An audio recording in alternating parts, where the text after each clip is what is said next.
يا الله أنت الرحيم يا الله أنت السلام يا الله أنت العزيز يا الله أنت القدوس يا الله أنت الجبار يا الله أنت الغفور يا الله أنت الغفار يا الله أنت العليم يا الله أنت القهار يا الله أنت المعطي يا الله أنت الوهاب يا الله أنت الشاكر يا الله أنت الحميد يا الله أنت الواحد يا الله أنت الجميل يا الله لا إله إلا الله محمد رسول الله.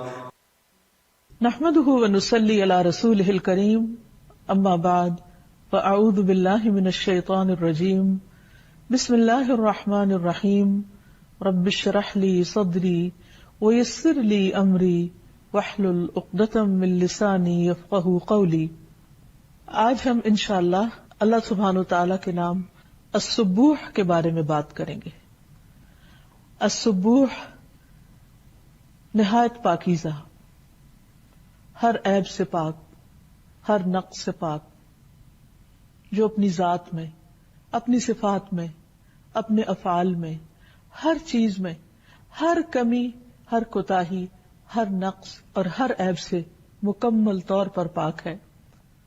وہ جس کی تسبیح زمین و آسمان کی ہر چیز کر رہی ہے.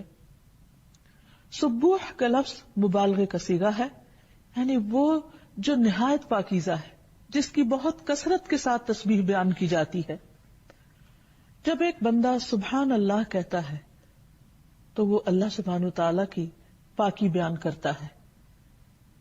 کس چیز سے پاکی بیان کرتا ہے؟ کہ اللہ سبحانہ وتعالی کی جتنی بھی صفات ہیں ان میں کسی بھی قسم کی کوئی کمی اور کوئی نقص نہیں، اور اس کے اندر کوئی ایسی صفت بھی نہیں جو کمی کوتاہی پر مبنی ہو یا جس میں کوئی نقص ہو. مثلا اللہ سبحانہ وتعالی اس پر نیند نہیں آتی اور نہ ہی اونگ آتی ہے. لا تأخذہ سنۃ ولا نوم. پھر اسی طرح قرآن مجید میں آتا ہے وَتَوَكَّلْ عَلَى الْحَيِّ الَّذِي لَا يَمُوتُ، اور توکل کرو، بھروسہ کرو اس زندہ ہستی پر جو کبھی نہیں مرے گی. یعنی اللہ سبحانہ وتعالی کے لیے موت ہے ہی نہیں.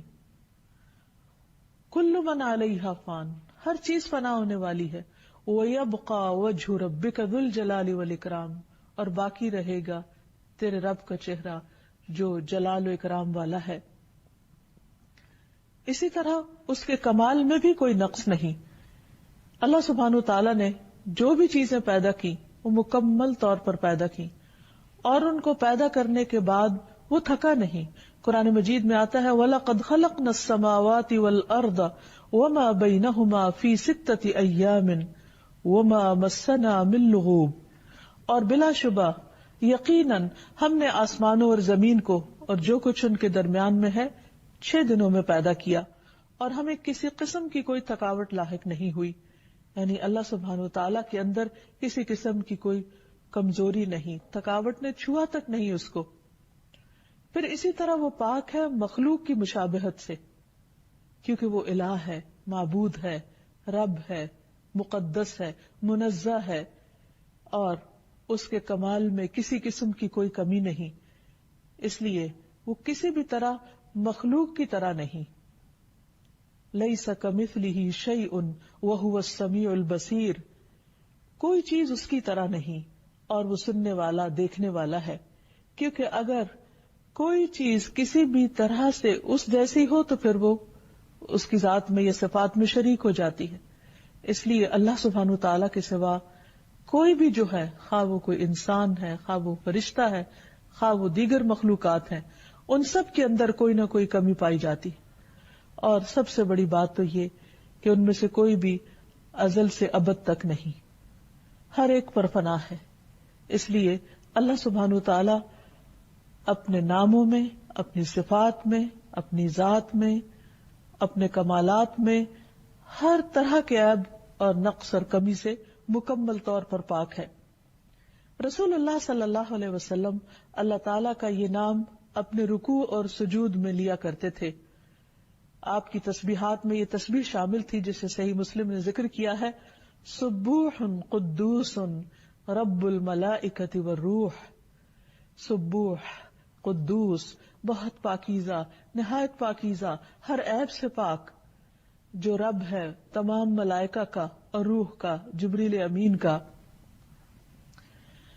پھر یہ ہے کہ اللہ سبحانہ وتعالیٰ کا یہ ذاتی اور صفاتی نام ہے، یعنی سبوح، جو اس کی ذات پر بھی دلالت کرتا ہے اور اس کی صفات پر بھی۔ اللہ سبحانہ وتعالیٰ فرماتے ہیں فَسُبْحَانَ الَّذِي بِيَدِهِ مَلَكُوتُ كُلِّ شَيْءٍ وَإِلَيْهِ تُرْجَعُونَ، سو پاک ہے وہ کہ اسی کے ہاتھ میں ہے ہر چیز کی مکمل بادشاہت اور اسی کی طرف تم لوٹائے جاؤ گے۔ ایک اور جگہ پر فرمایا فَسُبْحَانَ اللَّهِ حِينَ تُمْسُونَ وَحِينَ تُصْبِحُونَ، پس اللہ کی تسبیح ہے جب تم شام کرو اور جب تم صبح کرتے ہو۔ پھر اللہ سبحانہ تعالی بندوں کے لیے بیان کیے گئے اوصاف سے بھی پاک ہے، یعنی اللہ تعالیٰ نے اپنے آپ کو منزہ اور پاک بیان کیا ہے ان صفات سے جو بندے اس کے لیے بیان کرتے ہیں۔ اللہ تعالیٰ فرماتے ہیں سبحان ربک رب العزت عما یصفون وسلام علی المرسلین، پاک ہے تیرا رب، عزت کا رب، ان باتوں سے جو وہ بیان کرتے ہیں۔ یعنی بعض اوقات بندے جب اللہ سبحانہ تعالیٰ کے بارے میں بات کرتے ہیں یا اس کے بارے میں گمان رکھتے ہیں جو اس کی ذات کو زیبا نہیں، تو اللہ سبحانہ تعالیٰ اس سے بھی ابو ہے، مبرہ ہے، پاک ہے۔ یعنی بندے اپنی عقل کی کوتاہی کی وجہ سے، کم ناسمجھی کی وجہ سے، کم فہمی کی وجہ سے بعض اوقات اللہ سبحانہ تعالیٰ کا مقام پہچانتے نہیں، اس لیے اس کے بارے میں اظہار خیال کرتے وقت بھی احتیاط نہیں برتتے۔ بعض اوقات دوسروں کو اس جیسا بتانے لگتے ہیں، بعض اوقات دوسروں کو اس سے آگے رکھ لیتے ہیں، بعض اوقات اسے کسی چیز سے تشبیہ دینے لگتے ہیں۔ تو اللہ سبحانہ تعالیٰ ان تمام چیزوں سے پاک ہے اور بندوں کی باتوں اور بندوں کے وہ وصف جو کوتاہی پر مبنی ہے ان سب سے بھی پاک ہے، یعنی اس کی ذات کو کوئی بھی چیز نقصان نہیں دیتی۔ اور سلامتی ہو انبیاء پر، رسولوں پر۔ اسی طرح اللہ سبحانہ تعالیٰ ان تمام ہستیوں کی شراکت سے بھی پاک ہے جن کو لوگ اس کا شریک قرار دیتے ہیں۔ ارشاد باری تعالیٰ ہے وَقَالُوا اتَّخَذَ اللَّهُ وَلَدًا سُبْحَانَهُ بَل لَّهُ مَا فِي السَّمَاوَاتِ وَالْأَرْضِ كُلٌّ لَّهُ قَانِتُونَ، اور انہوں نے کہا کہ اللہ نے کوئی اولاد بنا رکھی ہے، پاک ہے، بلکہ اسی کا ہے جو کچھ آسمانوں اور زمین میں ہے۔ یعنی اللہ سبحانہ تعالیٰ کو کسی بیٹے کی، بیوی کی ضرورت ہی نہیں ہے، اسے کسی سہارے کی ضرورت ہی نہیں ہے، اس لیے لوگوں کا یہ کہنا بھی اس کی شان کے لائق نہیں، کیونکہ وہ ان سب سے بالا و بلند، اعلیٰ و عرفہ ہے، اور اسے کسی کی ضرورت بھی کیوں ہو، اس لیے کہ زمین و آسمان میں جو کچھ ہے سب اسی کا ہے اور سب اس کے آگے جھکا ہوا ہے، اس کا فرما بردار ہے۔ ایک اور جگہ پر فرمایا سبحان رب السماوات والارض رب العرش عما یصفون، پاک ہے آسمانوں اور زمین کا رب جو عرش کا رب ہے ان سب باتوں سے جو وہ بیان کرتے ہیں۔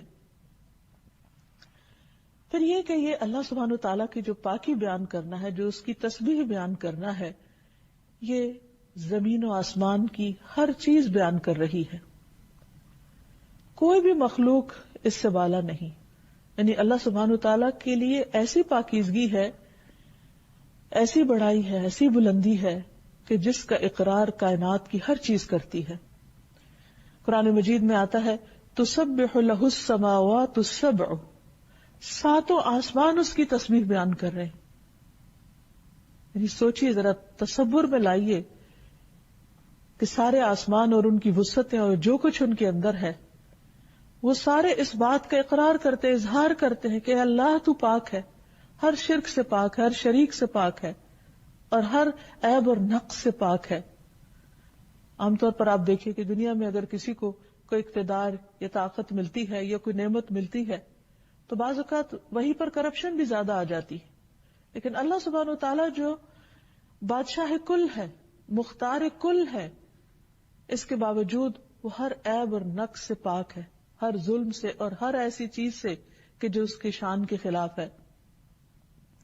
تو اسی لیے سب سے پہلے بڑی چیزوں کا ذکر کیا گیا کہ ساتوں آسمان اس کی تسبیح میں لگے ہوئے ہیں، والارض، اور زمین بھی اس کی تسبیح کر رہی ہے۔ کبھی ہم نے سوچا کہ جس زمین پر ہم چلتے ہیں اٹھتے ہیں، بیٹھتے ہیں، اپنے کام کاج کرتے ہیں، اس میں فصلیں اگاتے ہیں، اس پہ عمارتیں بناتے ہیں. یہ زمین اللہ کی پاکی بیان کرتی ہے. وَمَن فِيهِنَّ، اور جو ان کے اندر ہے، یعنی زمین کے اندر کی مخلوق یا آسمانوں کے اندر کی، وہ سب بھی اللہ کی تسبیح بیان کرتی ہے. اور پھر فرمایا وَإِن مِّن شَيْءٍ إِلَّا يُسَبِّحُ بِحَمْدِهِ وَلَٰكِن لَّا تَفْقَهُونَ تَسْبِيحَهُمْ، اور کوئی چیز ایسی نہیں جو اس کی تسبیح بیان نہ کر رہی ہو، لیکن تم ان کی تسبیح کو نہیں سمجھتے. یعنی ہر چیز اپنے اپنے انداز میں اللہ سبحانہ وتعالیٰ کی پاکی بیان کر رہی ہے، لیکن یہ انسان کی کم علمی ہے کہ وہ ان چیزوں کی تسبیح کو نہیں سمجھتا اور خود تسبیح کرنے سے غافل رہتا ہے. انہ کان حلیما غفورا، بے شک وہ بردبار ہے، بہت بخشش فرمانے والا ہے. کہ اگر کوئی اس کی تسبیح، جس کو اللہ نے اختیار دیا یا جس کے پاس کچھ آزادی ہے، یعنی ہم جیسے انسان، اگر وہ بیان نہیں کرتے بلکہ اس کے برعکس اللہ سبحانہ وتعالیٰ کی شان میں کمی کی باتیں کرتے ہیں، تو اللہ سبحانہ وتعالیٰ کو اس سے کوئی نقصان نہیں، اور وہ بندوں کی ان گستاخیوں کو معاف بھی کرتا چلا جاتا ہے. وہ بہت زیادہ بخشش فرمانے والا ہے. ایک اور جگہ پر فرمایا سورۃ النور میں، الم ترا، کیا تم نے دیکھا نہیں، غور نہیں کیا، سوچا نہیں، ان اللہ، کہ اللہ سبحانہ وتعالیٰ یسبح لہ من فی السماوات والارض، زمین و آسمان کی ہر چیز اس کی تسبیح کر رہی ہے. والطیر صافات، اور پرندے بھی صفے باندھے ہوئے. یہ پرندے جو فضاؤں میں اڑ رہے ہیں، یہ بھی اللہ کی تسبیح بیان کرتے ہیں، اللہ کا ذکر کرتے ہیں. کل قد علم صلاتہ و تسبیحہ، ہر ایک اپنی نماز اور تسبیح کا طریقہ جانتا ہے. سوچئے یہ پرندے جو فضاؤں میں اڑ رہے ہیں، جن کی طرف ہم نظر ڈالتے ہیں اور پھر اس کے بعد اپنے کاموں میں لگ جاتے ہیں، اور ان کی طرح طرح کی بولیاں اور چہچہاٹیں جو ہمیں مسرور کرتی ہیں، جن سے ہم خوش ہوتے ہیں، یہ دراصل اللہ کی تسبیح کر رہے ہوتے ہیں، اللہ کا ذکر کر رہے ہوتے ہیں. اور اللہ تعالیٰ تسبیحہ، ان سب کو اپنی صلاۃ اور تسبیح کا طریقہ بھی معلوم ہے. لیکن انسانوں میں کتنے ہی ایسے ہیں جنہیں نہ صلاۃ کا طریقہ معلوم ہے اور نہ تسبیح کا. وہ گھنٹوں فارغ زبان سے کچھ بھی نہیں کرتے، اور اگر بات کرتے ہیں تو بعض اوقات اللہ کی ناراضگی کی، اور اگر خاموش رہتے ہیں تو اللہ کا ذکر نہیں کرتے. اس کے برعکس باقی ساری کائنات اس کی وفادار، اس کی تابعدار، اس کی اطاعت گزار اور اس کے ذکر میں مشغول ہے. واللہ علیم بما یفعلون، اور اللہ کو سب پتا ہے، خوب علم ہے جو کچھ بھی وہ کر رہے ہیں. اور حقیقت یہ ہے کہ ایک حدیث کے مطابق یہ تسبیح اس مخلوق کا رزق بھی ہے. اللہ کے نبی نوح علیہ السلام کی وفات کا وقت جب قریب آیا تو انہوں نے اپنے بیٹے سے فرمایا کہ بیٹا، میں تمہیں ایک وصیت کر رہا ہوں جس میں تمہیں 2 باتوں کا حکم دیتا ہوں اور 2 باتوں سے روکتا ہوں. حکم اس بات کا دیتا ہوں کہ لا الہ الا اللہ کا اقرار کرتے رہنا، کیونکہ اگر 7 آسمان اور 7 زمینیں ترازو کے ایک پلڑے میں رکھ دی جائیں اور دوسرے پلڑے میں لا الہ الا اللہ رکھ دیا جائے تو لا الہ الا اللہ کا پلڑا جھک جائے. یعنی یہ اتنا وزنی کلام ہے، اس لیے کثرت سے اس کا ذکر کرتے رہنا. اور دوسرے سبحان اللہ و بحمدہ کا ذکر کرتے رہنا. یہ ہر چیز کی نماز ہے، اس کے ذریعے مخلوق کو رزق ملتا ہے. اور میں تمہیں 2 چیزوں سے منع کرتا ہوں، اور وہ ہے شرک اور تکبر. تو گویا کرنے کے جو دونوں کام انہوں نے بتائے وہ دونوں ہی ذکر پر مبنی ہیں، اور ان میں سے خاص طور پر سبحان اللہ و بحمدہ کو مخلوق کا رزق اور اس کی نماز بتایا. سوچئے کہ ساری مخلوق اللہ کی عبادت گزار ہے. جب بندے اللہ کی عبادت نہیں کرتے تو اللہ سبحانہ وتعالیٰ کو بندوں کی پھر کیا پرواہ. جب ہر چیز اس کی وفادار ہے اور ہم بے وفائی کریں تو یہ سب کچھ ہمارا وفادار کیسے ہو سکتا ہے؟ یہ سب کچھ ہمارے حق میں پھر کہاں سے گواہی دے سکتا ہے؟ اس لیے ہمارے لیے بھی عزت کا مقام اسی میں ہے کہ ہم سب سے بڑھ کر اللہ کی یاد میں زندگی بسر کرنے والے ہوں. انسان جب اس تسبیح کے ذریعے اللہ سبحانہ وتعالیٰ کو پکارتا ہے تو اللہ تعالیٰ اس کی مشکلات بھی آسان کرتے ہیں.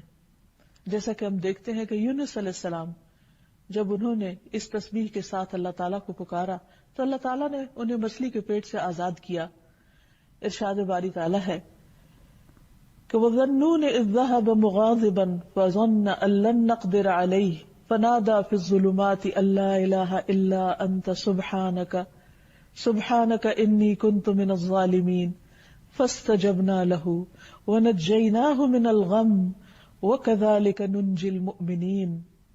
اور مچھلی والے یونس کو بھی علیہ السلام ہم نے اپنی رحمت میں داخل کیا جب وہ غصے سے بھرے ہوئے بستی چھوڑ کر چلے گئے۔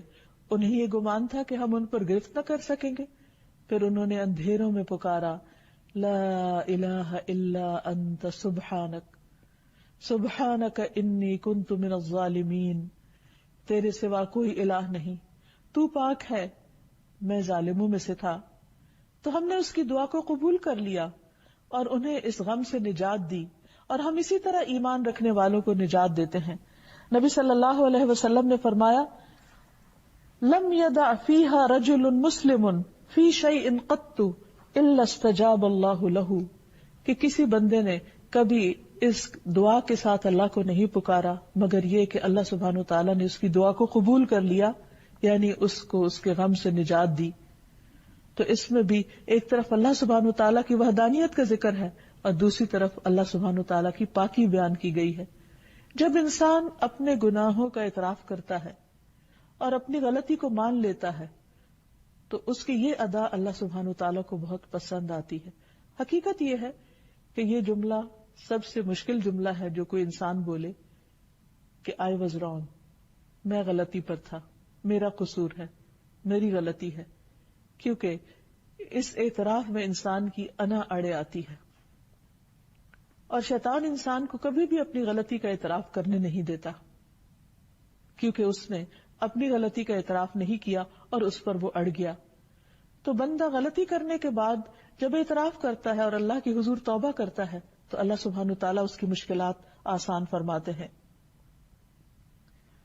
یہ تسبیح انسان کے جوڑوں کا بھی صدقہ ہے۔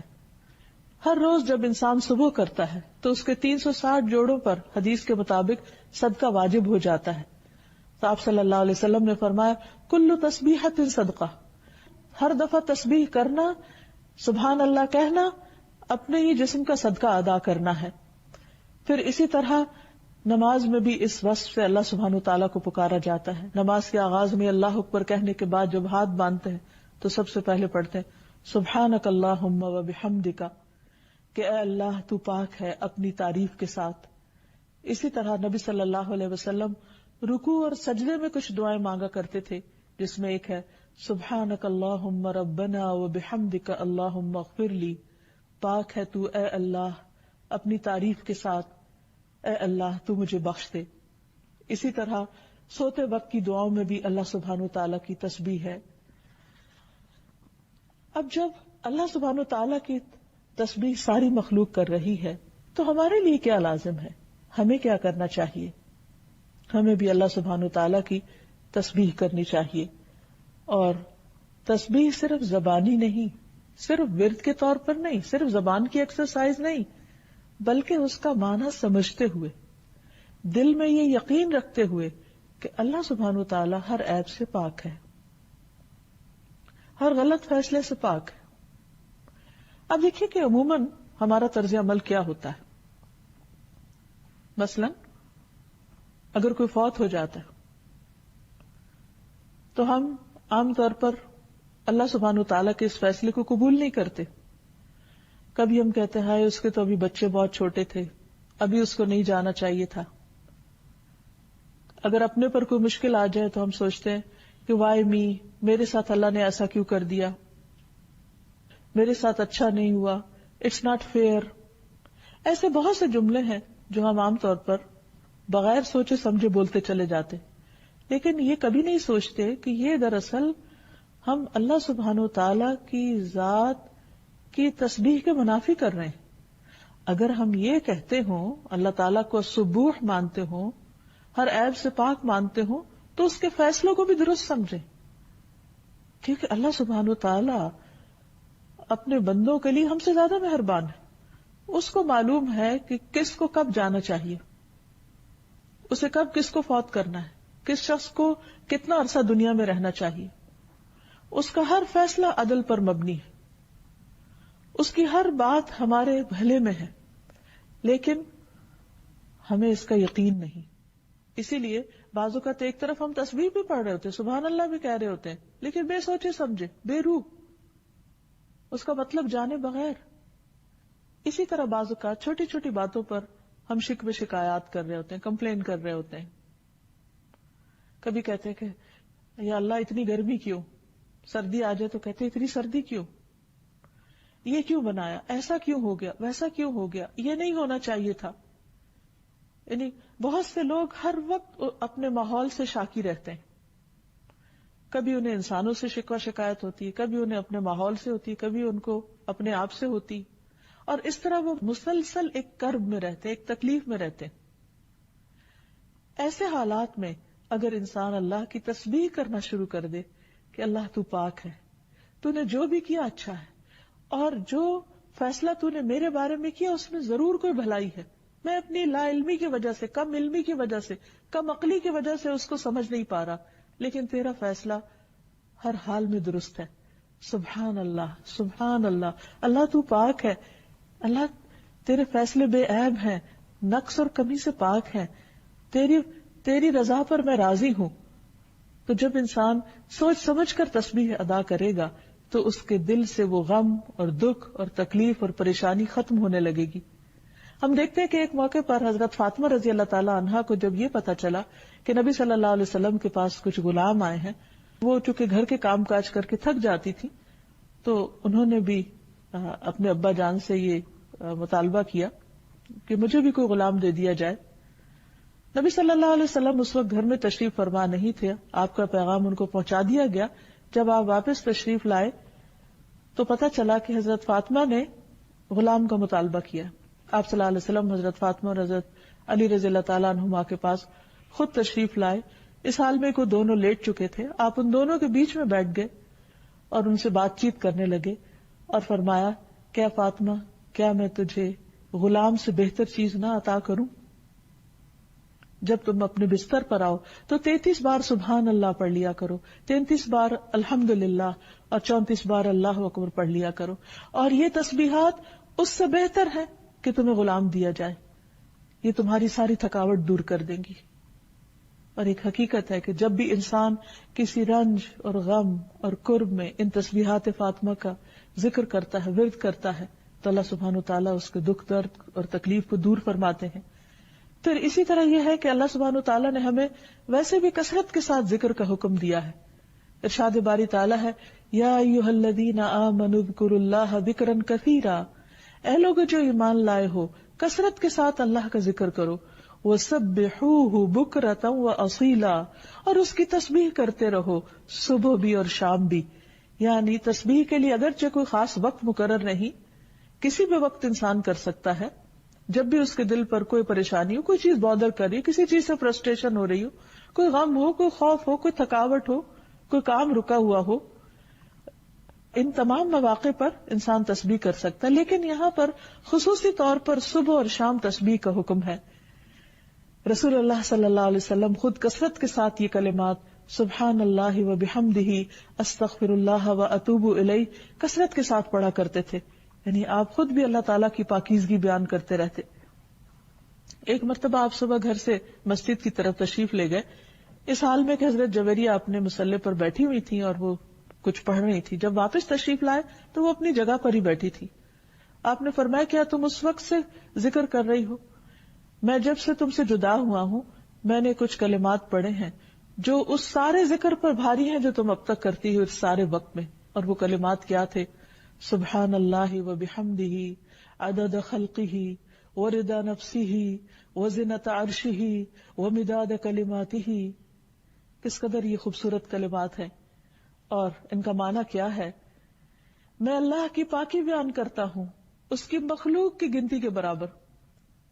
کتنی مخلوق ہے؟ کبھی ایک مٹھی ریت بھر کے دیکھیے اور کوشش کیجئے اسے گننے کی، آپ گن نہیں سکتے. ان صرف ہماری ایک مٹھی تو کیا، اگر ہم ہاتھ کو زمین پر رکھ کر جو ڈسٹ ہمارے ہاتھ کو لگے صرف ان ذرات کو بھی گننے کی کوشش کریں تو ہم نہیں گن سکتے.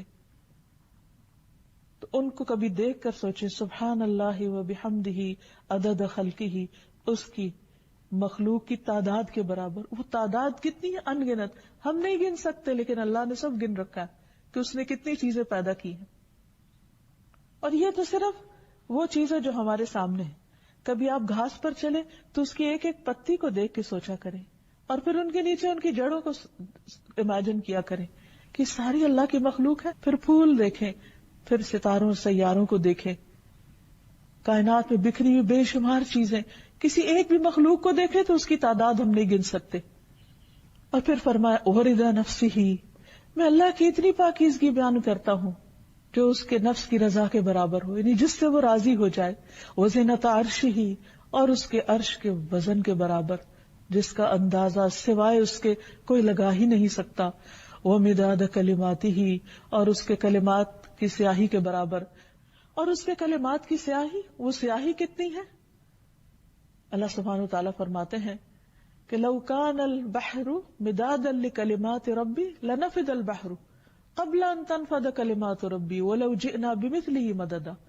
اگر سارے سمندر سیاہی بن جائیں اور اتنی سیاہی اور لے آئی جائے تو اللہ سبحانہ وتعالیٰ کے کلمات ختم نہ ہو اور یہ سیاہی ختم ہو جائے. ایک اور جگہ پر آتا ہے سارے درختوں کی کلمیں بنا دی جائیں اور سارے سمندروں کی سیاہی بنا دی جائے اور اتنی اور بھی لے آئی جائے تو اللہ سبحانہ وتعالیٰ کی اگر تعریف لکھنا شروع کی جائے تو سب کچھ ختم ہو کر رہ جائے لیکن تعریف ختم نہ ہو، اللہ کے کلمات ختم نہ ہو. تو جو حقیقی معنوں میں اللہ کا مقام پہچانتا ہے وہ دل و جان سے اللہ سبحانہ وتعالیٰ کی تسبیح بیان کرتا ہے اور صبح و شام بیان کرتا ہے. پھر اسی طرح نبی صلی اللہ علیہ وسلم جب نمازوں میں اللہ سبحانہ وتعالیٰ کی تسبیح بیان کرتے تو بے اختیار بیان کیے چلے جاتے. آپ صلی اللہ علیہ وسلم رات کو سوتے وقت اللہ کی تسبیح شروع کرتے تو آس پاس والے سو جاتے لیکن آپ تھکتے نہیں تھے. ربیعہ بن کعب کہتے ہیں میں دن بھر رسول اللہ صلی اللہ علیہ وسلم کی خدمت کیا کرتا تھا. جب رات آتی تو میں آپ کے دروازے کے پاس سو جاتا.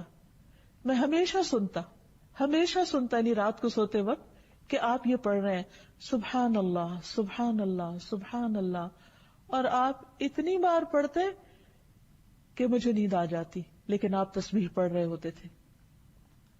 اور یاد رکھیے کہ اس کے برعکس جو تسبیح نہ پڑھے وہ خود اپنا نقصان کرنے والے ہیں، خود بد نصیب ہیں. نبی صلی اللہ علیہ وسلم نے فرمایا جب بھی سورج چڑھتا ہے اللہ تعالیٰ کی ہر مخلوق تسبیح بیان کرتی ہے لیکن شیاطین نہیں اور اولاد آدم میں سے آتا قسم کے لوگ. میں نے سوال کیا کہ وہ کون ہیں؟ آپ نے فرمایا اللہ کی مخلوق کے بدترین لوگ.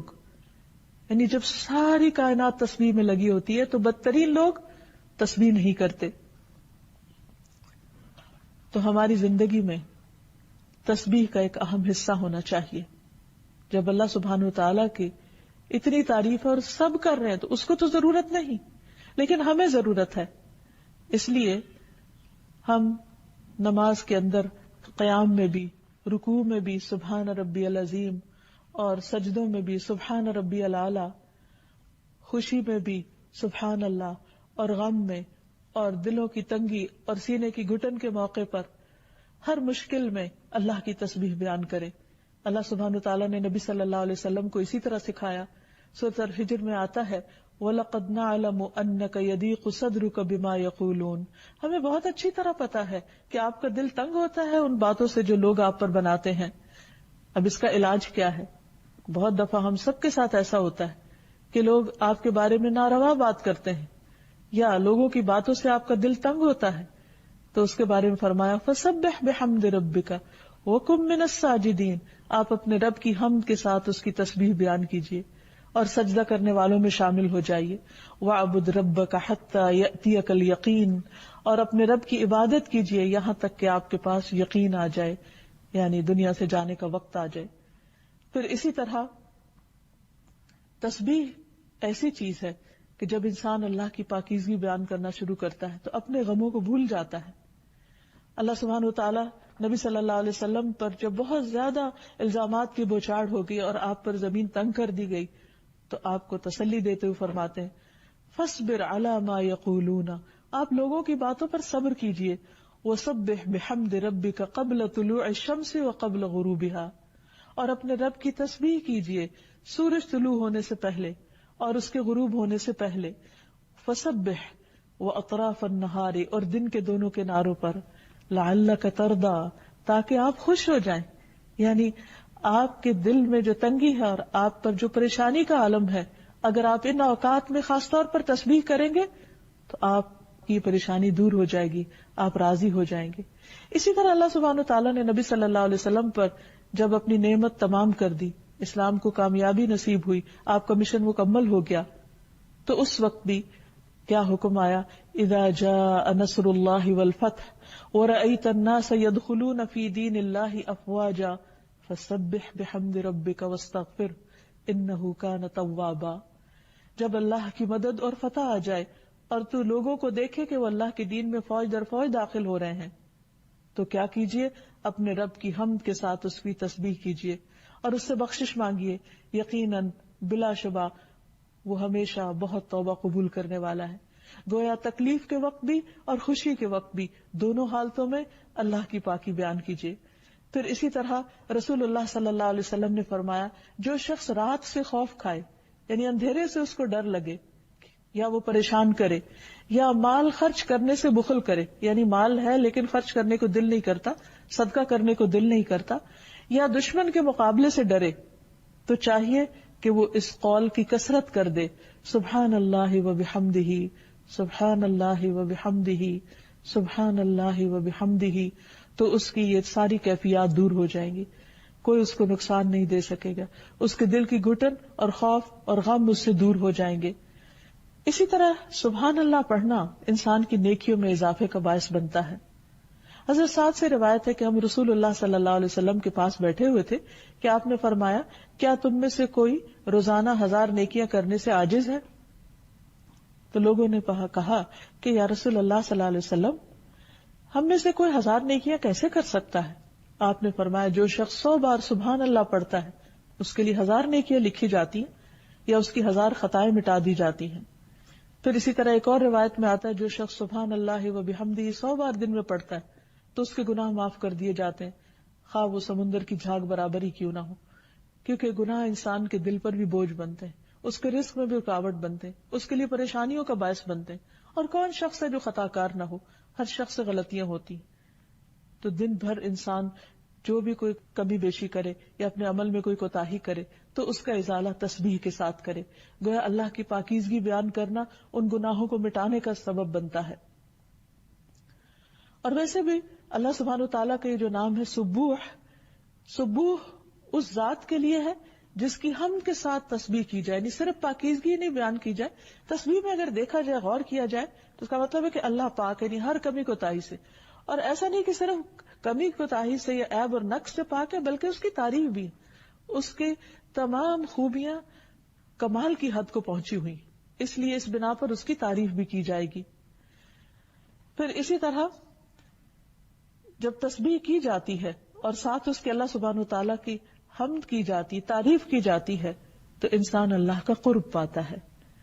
نبی صلی اللہ علیہ وسلم نے فرمایا، تم لوگ اللہ کی عظمت کا جو ذکر کرتے ہو، یعنی تسبیح، تحلیل اور تحمید کے الفاظ کہتے ہو، وہ عرش کے ارد گرد چکر لگاتے ہیں. یعنی جب ہم بولتے ہیں تو وہ صرف ہم تک نہیں رہتا، یہ صرف فرشتے ہی نہیں لکھ لیتے، بلکہ یہ عرش تک پہنچتے ہیں یہ کلمات. اور ان کی ایسی بنبناہٹ ہوتی ہے جیسے شہد کی مکھیوں کی بنبناہٹ ہوتی ہے، یعنی ان کی باقاعدہ آواز ہوتی ہے.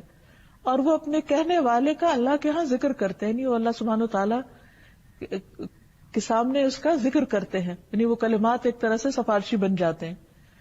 فرمایا، کیا تم نہیں چاہتے کہ تمہارا اللہ کے ہاں ذکر ہوتا رہے؟ یعنی اور یہ قرآن مجید میں بھی آیا، فاذکرونی اذکرکم، تم مجھے یاد کرو میں تمہیں یاد کروں گا. لیکن یہاں کہنے کا ایک انداز ہے کہ جو کچھ ہم بولتے ہیں وہ بولا ہوا بھی اللہ کے ہاں پہنچتا ہے، اوپر چڑھتا ہے، اور پھر وہ اپنی ایک شناخت رکھتا ہے، ایک پہچان رکھتا ہے، ایک یاد دہانی کا سبب بنتا ہے. اگر دیکھا جائے تو تسبیح کرنا کچھ مشکل کام نہیں ہے، انسان کے لیے بہت آسان ہے اگر تھوڑی سی توجہ کرے. جیسے حدیث میں آتا ہے، رسول اللہ صلی اللہ علیہ وسلم نے فرمایا، کلمتانی، 2 کلمے ہیں، خفیفتان علی اللسان، جو زبان پر بہت ہلکے ہیں، لیکن ثقیلتان فی المیزان، میزان میں بہت بھاری ہیں، یعنی انسان کے جب اعمال کو تولا جائے گا تو ان کا وزن بہت زیادہ ہوگا. اور اس کے ساتھ ساتھ حبیبتان الی الرحمن، اللہ سبحانہ تعالیٰ کو بہت محبوب ہے، یعنی اللہ سبحانہ تعالیٰ کی رضا کا سبب بنتے ہیں. اللہ تعالیٰ اپنے ایسے بندوں سے محبت کرتا ہے جو کثرت سے اس کی تسبیح بیان کرتے ہیں. ابو سلمہ کہتے ہیں، جو حضور صلی اللہ علیہ وسلم کے غلام تھے، کہ رسول اللہ صلی اللہ علیہ وسلم نے فرمایا واہ واہ، اپنے ہاتھ سے 5 کا اشارہ کیا کہ میزان میں کتنے بھاری ہوں گے. سبحان اللہ والحمد للہ ولا الہ الا اللہ واللہ اکبر. اور 5ویں چیز، کسی کا فوت ہونے والا نیک بیٹا کہ اس کا باپ اللہ تعالیٰ سے ثواب کی امید رکھ کر صبر کرے، تو یہ صبر کا اجر بھی میزان کے اندر بہت ہی بھاری ہوگا. اور یہ بیان کرتے ہوئے آپ نے ہاتھ اٹھایا اور واہ واہ کی کہ واقعی خوش ہو جاؤ کہ اللہ کے ہاں کتنا بڑا اجر ہے. پھر اسی طرح یہ کہ نہ صرف یہ کہ یہ میزان میں بھاری اور اجر اور ثواب کا باعث ہے، بلکہ گناہوں کو جھاڑنے والے بھی ہیں. انس رضی اللہ تعالیٰ عنہ کہتے ہیں کہ رسول اللہ صلی اللہ علیہ وسلم ایک درخت کے پاس سے گزرے جس کے پتے سوکھ چکے تھے. آپ نے جب لاٹھی ماری تو پتے جھڑنے لگے. آپ نے فرمایا الحمدللہ وسبحان اللہ ولا الہ الا اللہ واللہ اکبر. اسی طرح گناہ جھڑتے ہیں جس طرح اس درخت کے پتے جھڑ رہے ہیں، یعنی ان تسبیحات کے پڑھنے سے، یعنی سبحان اللہ اور الحمدللہ پڑھنے سے انسانوں کے گناہ جھڑنے لگتے ہیں. پھر اسی طرح آپ صلی اللہ علیہ وسلم کے پاس ایک بدو آیا اور وہ کہنے لگا کہ آپ کو اللہ نے جو تعلیم دی ہے اس میں سے مجھے بھی کچھ سکھائیے. آپ نے فرمایا یوں کہا کرو سبحان اللہ والحمدللہ ولا الہ الا اللہ واللہ اکبر. یہ سیکھ کر وہ چلا گیا. تھوڑی دیر پھر واپس آ گیا، کہنے لگا یہ تو جو کچھ آپ نے سکھایا ہے یہ تو اللہ کے لیے ہے، میرے لیے کیا ہے؟ تو آپ صلی اللہ علیہ وسلم نے فرمایا اے اعرابی، جب تم سبحان اللہ کہو گے تو اللہ سبحانہ تعالیٰ فرمائے گا اس بندے نے سچ کہا. الحمدللہ کہو گے تو اللہ تعالیٰ فرمائے گا سچ کہا. لا الہ الا اللہ کہو گے تو اللہ تعالیٰ فرمائے گا سچ کہا. اللہ اکبر کہو گے تو اللہ تعالیٰ فرمائے گا سچ کہا. اور جب اس کے بعد تم کہو گے اللہم اغفر لی، اللہ مجھے معاف کر دے، تو اللہ تعالیٰ تمہیں معاف کر دے گا.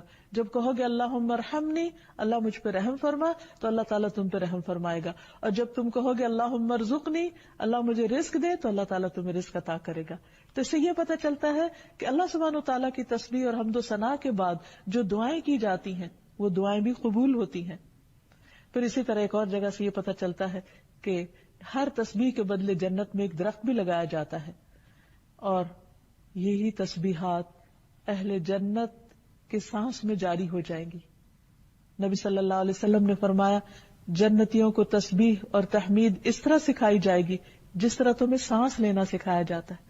تو خوش قسمت ہیں وہ لوگ جو دنیا میں اپنے کام کاج کرتے ہوئے کثرت کے ساتھ اللہ کی تسبیح بیان کریں، اللہ کی پاکیزگی بیان کریں اور آخرت میں اس کا قرب پائیں. اللہ تعالی ہمیں اس بات کی توفیق عطا فرمائے. أنت القاهر يا الله، أنت الحسيب يا الله، أنت الشافي يا الله، أنت المبين يا الله، أنت الوكيل يا الله، أنت القيوم يا الله، أنت المتين يا الله، أنت السبوح يا الله. لا إله إلا الله محمد رسول الله، لا إله إلا الله محمد رسول الله. انشاءاللہ اللہ سبحانہ تعالیٰ کے نام القدوس کے بارے میں بات کریں گے. قدوس جو نہایت پاکیزہ ہے، ہر نقص سے، ہر عیب سے، ہر کمی سے، ہر طرح کے شرک سے، ہر طرح کی خطا اور نسیان سے. وہ جو اپنی ذات میں بابرکت ہے، عظیم ہے، اسی کے آگے زمین و آسمان کی ہر چیز جھکی ہوئی ہے. ہمارا اس کے ساتھ کیا تعلق ہونا چاہیے، اس پر کیسا ایمان ہونا چاہیے، کیسا اعتماد ہونا چاہیے، آج ہم اس پر انشاءاللہ بات کریں گے. اللہ سبحانہ تعالیٰ کی قدوسیت کا اظہار فرشتوں نے بھی کیا تھا. قرآن مجید میں آتا ہے فرشتوں نے کہا وَنَحْنُ نُسَبِّحُ بِحَمْدِكَ وَنُقَدِّسُ لَكَ، ہم تیری تعریف کے ساتھ ہر عیب سے تیرا پاک ہونا بیان کرتے ہیں، تیری پاکیزگی بیان کرتے ہیں. تسبیح میں ہر عیب سے پاک بیان کرنا اور تقدیس میں پاکیزگی اور طہارت کا اظہار کرنا مقصود ہے۔ قدس کے معنوں میں طہارت و پاکیزگی بھی آتی ہے۔ اللہ سبحانہ وتعالی القدوس ہے، جو خود اپنی ذات میں، اپنی صفات میں، اپنے افعال میں، ہر چیز میں پاک ہے، ہر عیب سے بالا تر ہے، اور اسی طرح وہ پاک کرنے والا بھی ہے۔ جیسا کہ جنت کے لیے بھی یہ لفظ استعمال ہوتا ہے جو پاکیزگی کا مقام ہے۔ حدیث میں آتا ہے رسول اللہ صلی اللہ علیہ وسلم نے فرمایا، جو قدرت کے باوجود شراب ترک کر دیتا ہے، اللہ تعالیٰ فرماتے ہیں کہ میں اس کو ضرور حضیرت القدس یعنی پاکیزگی کے مقام یعنی جنت کی شراب پلاؤں گا۔ اور جو ریشم کو باوجود قدرت رکھنے کے یعنی وہ خرید سکتا ہے، پہن سکتا ہے، لیکن اس کو ترک کر دیتا ہے، یا مردوں کے لیے خاص طور پر، تو میں ضرور اس کو حضیرت القدس یعنی پاکیزگی کے مقام جنت میں سے ریشم پہناؤں گا۔ اسی طرح ہم دیکھتے ہیں کہ جبریل علیہ السلام کا نام بھی روح القدس ہے۔ قل نزلہ روح القدس من ربک بالحق، کہہ دیجئے اسے روح القدس نے تیرے رب کی طرف سے حق کے ساتھ تھوڑا تھوڑا نازل کیا ہے۔ اسی طرح تقدیس کا مطلب تطہیر، پاک کرنا ہے، جیسا کہ ہم نماز میں دعا کرتے ہیں اللہم باعد بینی و بین خطایای کما باعدت بین المشرق والمغرب ونقنی من الخطایا کما ینقی الثوب الابیض من الدنس اللہم اغسل خطایای بالماء والثلج والبرد۔ اے اللہ، میرے اور میرے گناہوں کے درمیان ایسی دوری کر دے جیسی تو نے مشرق اور مغرب کے درمیان میں کی ہے۔ اے اللہ، مجھے گناہوں سے پاک کر دے جیسے صاف کپڑا میل کچیل سے پاک صاف کیا جاتا ہے۔ اے اللہ، میرے گناہوں کو پانی، برف اور اولوں سے دھو ڈال۔ کسی چیز کو پاک کرنے کے 3 درجے ہوتے ہیں۔ نمبر 1، اس کو دور رکھنا، دور کرنا، یعنی اس چیز سے دور کرنا جو اس کے لیے ناپاکی کا سبب ہے، گندگی کا سبب ہے۔ نمبر 2، گندگی کو ہٹا دینا، جیسے یہاں پر کہا گیا کہ مجھے گناہوں سے پاک کر دے، یعنی جس طرح میلا کپڑا پاک کیا جاتا ہے، یعنی اس کو اس سے نکال دے۔ اور تیسرا یہ ہے کہ اس کو دھونا اور صاف کرنا، میرے گناہوں کو برف سے، پانی سے اور اولوں سے دھو ڈال۔ تو اسی طرح اللہ سبحانہ وتعالی سے ہم دعا کرتے ہیں کہ وہ ہمارے گناہوں کو دھو ڈالے اور ہمیں ہر طرح کے عیب اور ان چیزوں سے بچائے جو ہمارے لیے دنیا اور آخرت میں شرمندگی کا باعث بننے والے ہوں۔ اسی طرح اس لفظ کے معنی میں برکت اور خیر کثیر بھی آتا ہے، جیسے ارض مقدس کو ارض مبارکہ بھی کہا گیا ہے، یعنی وہ جگہ جہاں اللہ سبحانہ تعالیٰ نے بہت برکتیں رکھ دی، جس کا ذکر قرآن مجید میں بھی آتا ہے۔ سبحان الذی اسری بعبدہ لیلا من المسجد الحرام الی المسجد الاقصی الذی بارکنا حولہ، پاک ہے وہ جو رات کے ایک حصے میں اپنے بندے کو حرمت والی مسجد سے بہت دور کی اس مسجد تک لے گیا جس کے ارد گرد کو ہم نے برکت دی ہے۔ تو وہ جگہ مبارک ہے اور اس کو ارض مقدس بھی کہا گیا۔ تو تقدیس جو ہے وہ برکت کے معنوں میں بھی استعمال ہوتا ہے، یعنی اللہ سبحانہ تعالیٰ کی ذات بابرکت ہے اور برکتیں عطا کرنے والی بھی۔ قرآن مجید میں اللہ سبحانہ تعالیٰ کے اس نام کا 2 بار ذکر آیا ہے۔ ایک تو هو اللہ الذی لا الہ الا هو الملک القدوس، الملک القدوس السلام المؤمن المہیمن العزیز الجبار المتکبر سبحان اللہ عما یشرکون۔ وہ اللہ ہی ہے جس کے سوا کوئی معبود نہیں، وہ بادشاہ ہے نہایت پاک، سلامتی والا، امن دینے والا، نگہبان، سب پر غالب، اپنی مرضی چلانے والا، بے حد بڑائی والا، پاک ہے اللہ اس سے جو وہ شریک ٹھہراتے ہیں۔ اور دوسرے سورۃ الجمعہ میں یسبح للہ ما فی السماوات وما فی الارض الملک القدوس العزیز الحکیم، آسمانوں اور زمین میں موجود تمام مخلوق اس کی تسبیح کر رہی ہے جو بادشاہ ہے، مقدس ہے، غالب ہے، حکمت والا ہے۔ یہاں ایک خاص قابل ذکر بات یہ ہے کہ دونوں جگہ پر اللہ سبحانہ تعالیٰ کا یہ نام الملک کے ساتھ آیا ہے کہ وہ حقیقی بادشاہ ہے، سب سے بڑا ہے، سارے اختیارات کا مالک ہے، لیکن اس کے ساتھ ساتھ نہایت پاکیزہ ہے اور پاکیزگی بخشنے والا ہے۔ اسی طرح احادیث میں بھی اس نام کا ذکر آتا ہے جس کا آگے جا کر ہم انشاءاللہ ذکر کریں گے. تو یہاں پر خاص طور پر جو چیز ہمیں سمجھنی چاہیے وہ یہ کہ انسان ہمیشہ سے اپنی فطرت میں خیر پسند ہے. اللہ سبحانہ تعالیٰ نے اس کو خیر اور بھلائی پر پیدا کیا، اس لیے انسان اپنی ذات میں اس بات کا تقاضا کرتا ہے کہ وہ کسی ایسی ہستی کو جانے جو ہر عیب سے پاک ہو. انسان اپنی ذات میں پرفیکشن کی تلاش میں ہوتا ہے اور وہ بندوں کے اندر یہ صفات ڈھونڈتا ہے کہ ایسے بندوں سے اس کا تعلق ہو جن کے اندر کوئی عیب نہ ہو، کوئی خطا نہ ہو، کوئی غلطی نہ ہو، کوئی کمی کوتاہی نہ ہو. لیکن حقیقت یہ ہے کہ یہ ساری صفات تو صرف اللہ سبحانہ تعالیٰ کے اندر ہی ہیں. اس لیے جب انسان کا تعلق اللہ تعالیٰ سے صحیح طور پر نہیں ہوتا، وہ اللہ تعالیٰ کو نہیں پہچانتا، تو پھر دنیا میں جب وہ صفات لوگوں کے اندر یا مخلوق کے اندر تلاش کرتا ہے تو اس کو مایوسی ہوتی ہے اور یہ چیز اس کے لیے پریشانی کا باعث بنتی ہے. تو اللہ سبحانہ تعالیٰ نے اپنے بندوں کو مایوس نہیں کیا. اس نے قرآن مجید میں اور نبی صلی اللہ علیہ وسلم کی زبان سے اپنا ایسا تعارف کروایا کہ جس سے ہمیں پتہ چلتا ہے کہ وہی وہ رب ہے جو ہر طرح سے پاک ہے، ہر طرح کے نقائص سے، ہر طرح کے شرک سے، ہر طرح کی کمزوریوں سے، ہر طرح کی بھول چوک سے، اور یہ صرف اسی کی ذات ہو سکتی ہے. اس لیے جب انسان دنیا سے پریشان ہوتا ہے اور لوگوں کی بہت سی چیزوں سے اس کو مایوسی ہوتی ہے تو پھر وہ اللہ سبحانہ تعالیٰ کی طرف رجوع کرتا ہے، اور جب انتہائی پاکیزگی کے تصور کے ساتھ اس کی طرف راغب ہوتا ہے تو حقیقی معنوں میں اس کے دامن میں پناہ لیتا ہے. پھر یہ کہ اللہ سبحانہ تعالیٰ بندوں کو پاک بھی کرتا ہے. بندہ اپنے آپ کی پاکی کتنی بھی بیان کرے لیکن اللہ سبحانہ تعالیٰ نے اس سے منع بھی کیا ہے اور ایسا ممکن بھی نہیں. اللہ تعالیٰ فرماتے ہیں الم تر الی الذین یزکون انفسہم بل اللہ یزکی من یشاء ولا یظلمون فتیلا. کیا تم نے ان لوگوں کو نہیں دیکھا جو اپنے آپ کو پاک کہتے ہیں، بلکہ اللہ پاک کرتا ہے جسے چاہتا ہے.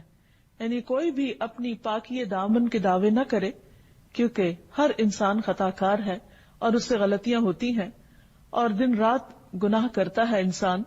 تو اس لیے کوئی بھی یہ نہیں کہہ سکتا کہ میں معصوم ہوں یا میں ہر گناہ سے پاک ہوں. اللہ سبحانہ تعالیٰ جس کو پاک کرے اور گناہوں کے بعد جس کی توبہ قبول کر لے اور جس کی خطائیں اس سے دور کر دے، جیسے کہ ہم دعا کرتے ہیں ہر نماز میں کہ اللہ تعالیٰ تو ہماری خطاؤں کو دھو ڈال. تو جب انسان اپنی ان خطاؤں کے دھونے کی اللہ سبحانہ تعالیٰ سے دعا کرتا ہے تو اللہ تعالیٰ ہی اس کو پاک کرتا ہے اور پھر نتیجتاً اس کو آخرت کی پکڑ سے بچاتا ہے. پھر یہ بات بھی یاد رہے کہ جو اللہ تعالیٰ کی پاکی بیان کرے گا اللہ تعالیٰ اس کو پاک کرے گا. ابو برزہ اسلمی کہتے ہیں کہ رسول اللہ صلی اللہ علیہ وسلم اپنے آخری ایام میں جب کسی مجلس سے اٹھتے تو یہ کلمات کہتے سبحانک اللہم و بحمدک اشہد ان لا الہ الا انت استغفرک و اتوب الیک. تو ایک آدمی نے آپ سے پوچھ لیا کہ اے اللہ کے رسول صلی اللہ علیہ وسلم، آپ آج کل وہ کلمات کہتے ہیں جو آپ نے پہلے کبھی نہیں کہے. آپ نے فرمایا یہ اس چیز کے کفارے کے لیے ہے جو مجلس میں ہو جاتی ہے. جیسا کہ سب جانتے ہیں کہ جب بھی کچھ لوگ اکٹھے ہو کر بیٹھتے ہیں تو ضروری نہیں کہ اس مجلس میں کوئی خطا نہ ہو، کوئی غلطی نہ ہو، اور بعض اوقات انسان جب کسی مجلس سے اٹھتا ہے تو ایک بوجھل دل کے ساتھ بھی اٹھتا ہے. جب انسان بات چیت میں مشغول ہوتا ہے یا ہنسی مذاق میں یا ایک دوسرے کے ساتھ کسی بھی قسم کی گفتگو میں، تو اس وقت اس کو پتہ نہیں چلتا، لیکن اٹھنے کے بعد اس مجلس کے ختم ہونے کے بعد بعض اوقات دل پر بوجھ سا رہ جاتا ہے. تو ایسے میں اللہ سبحانہ تعالیٰ نے یہ دعا سکھا دی کہ اگر کوئی شخص یہ چاہے کہ وہ ایسی تمام چیزوں سے جو بھول چوک کے ساتھ ہوئی ہو یا بندوں کے حقوق کے معاملے میں اس سے کوئی کمی کوتاہی ہو گئی ہو تو وہ وہاں سے اٹھنے سے پہلے ہی اپنے آپ کو صاف کر لے اور اللہ سبحانہ تعالیٰ سے بخشش کی دعا کر لے. پھر اسی طرح جو دوسروں پر ظلم نہیں کرتا اللہ سبحانہ تعالیٰ اس کو پاک کرتے ہیں، کیونکہ اللہ سبحانہ تعالیٰ خود پاک ہیں اور پاکیزگی کو پسند کرتے ہیں. اللہ سبحانہ تعالیٰ ہر شرک سے بھی پاک ہے، اس کا کوئی شریک نہیں. اور پھر اس کے لیے لوگوں نے، انسانوں نے جتنے بھی قسم کے انداد یا شرکاء بیان کیے ہیں، اللہ سبحانہ تعالیٰ ان سب سے بھی پاک ہے. جیسے قرآن مجید میں آتا ہے وَجَعَلُوا لِلَّهِ شُرَكَاءَ الْجِنِّ وَخَلَقَهُمْ وَخَرَقُوا لَهُ بَنِينَ وَبَنَاتٍ بِغَيْرِ عِلْمٍ سُبْحَانَهُ وَتَعَالَى عَمَّا يَصِفُونَ بَدِيعُ السَّمَاوَاتِ وَالْأَرْضِ أَنَّى يَكُونُ لَهُ وَلَدٌ وَلَمْ تَكُن لَهُ صَاحِبَةٌ وَخَلَقَ كُلَّ شَيْءٍ وَهُوَ بِكُلِّ شَيْءٍ عَلِيمٌ. ان لوگوں نے جنوں کو اللہ کا شریک بنا دیا حالانکہ اللہ ہی نے ان کو پیدا کیا. تو جس کو اللہ نے خود پیدا کیا وہ اللہ تعالیٰ کا شریک تو نہیں ہو سکتا. پھر بغیر علم کے اللہ کے لیے بیٹے اور بیٹیاں گھر ڈالے. جو کچھ یہ لوگ بیان کرتے ہیں اللہ اس سے پاک اور بہت بلند ہے. پھر اسی طرح ایک اور جگہ پر فرمایا قُلْ إِنْ كَانَ لِلرَّحْمَنِ وَلَدٌ فَأَنَا أَوَّلُ الْعَابِدِينَ سُبْحَانَ رَبِّ السَّمَاوَاتِ وَالْأَرْضِ رَبِّ الْعَرْشِ عَمَّا يَصِفُونَ. آپ ان سے کہیے کہ اگر رحمان کا کوئی بیٹا ہوتا تو سب سے پہلے میں اس کی عبادت کرنے والا ہوتا. پاک ہے آسمانوں اور زمین کا رب جو عرش کا رب ہے اس سے جو وہ بیان کرتے ہیں. تو اللہ سبحانہ وتعالی ہر طرح کے شریکوں سے پاک ہے، یعنی اس کی ذات اتنی بلند اعلیٰ و عرفہ ہے کہ اس کو کسی بھی مددگار کی اور کسی بھی سکسیسر کی ضرورت نہیں. پھر اللہ سبحانہ وتعالی ہر طرح کے نقص اور کمی سے پاک ہے، جیسے موت سے پاک ہے. قرآن مجید میں آتا ہے وَتَوَكَّلْ عَلَى الْحَيِّ الَّذِي لَا يَمُوتُ. اس ذات پر بھروسہ کیجئے، اس ذات پر اپنا اعتماد رکھیے جو ہمیشہ سے زندہ ہے اور اسے کبھی موت نہیں آئے گی. انسان چونکہ اپنی ذات میں کمزور ہے، انسان محتاج ہے، اس لیے وہ چاہتا ہے کہ وہ کسی ایسے سہارے کو پکڑے، اپنی مشکلات میں کسی ایسے کو تھامے کہ جو واقعی اس کو سہارا دینے والا ہو اور وہ کبھی ختم نہ ہو. انسان جب انسانوں کے اندر ایسے سہارے تلاش کرتا ہے، انسانوں کے اندر ایسے مددگار چاہتا ہے، تو ظاہر ہے کہ انسان تو کمزور ہے. دنیا کی ہر چیز فنا ہونے والی ہے، اس لیے انسان اگر ان میں سے کسی بھی چیز کے اوپر بھروسہ کرتا ہے تو وہ ایک نہ ایک دن سب ختم ہونے والے ہیں. اس لیے اللہ سبحانہ وتعالی نے اس ہستی پر یعنی اپنی ذات پر توکل کا حکم دیا اور ساتھ ہی فرمایا کہ وہ اللہ وہ ذات ہے کہ الذی لا یموت، کہ جس کو موت نہیں آئے گی. پھر اسی طرح اسے اونگ اور نیند بھی نہیں آتی، لا تأخذہ سنۃ ولا نوم. اس لیے جب رات کو تمام لوگ سو جاتے ہیں تو اللہ سبحانہ وتعالی نہیں سوتا. انسان زیادہ سے زیادہ کتنا جاگ سکتا ہے؟ اگر کوئی کسی کی مدد دل و جان سے بھی کرنا چاہے تو نہیں کر سکتا اپنی کمزوریوں کی وجہ سے، اپنی کوتاہیوں کی وجہ سے. لیکن اسے ایک ایسی ہستی چاہیے کہ جو ان کمیوں سے پاک ہو، اور وہ صرف اللہ سبحانہ وتعالی ہی کی ذات ہو سکتی ہے. اس لیے اس پر ہی بھروسہ کرنا چاہیے.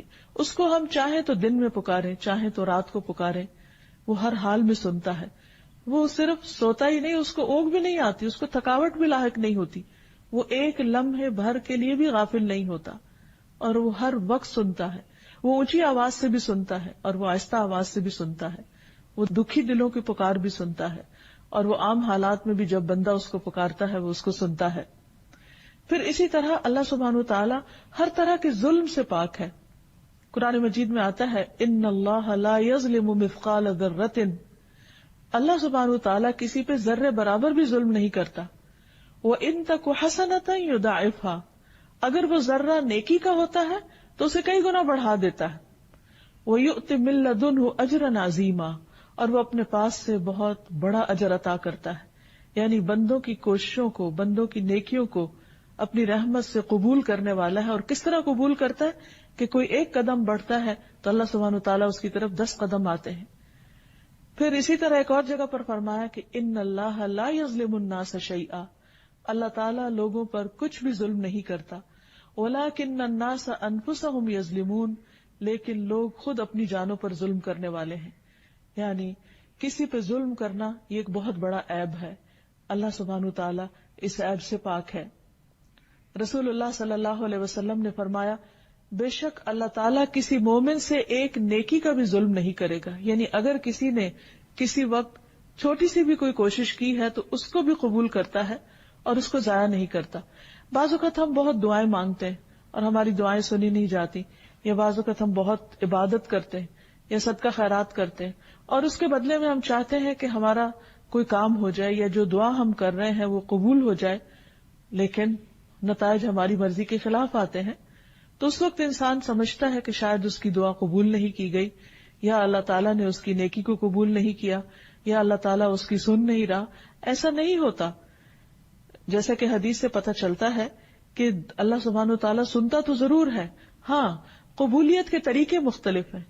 ایک تو یہی ہے obviously کہ انسان جو مانگے وہی اس کو مل جائے، لیکن ہمیشہ ایسا نہیں ہوتا، کیونکہ ایک ہماری چاہت ہوتی ہے اور ایک اللہ سبحانہ و تعالیٰ کی.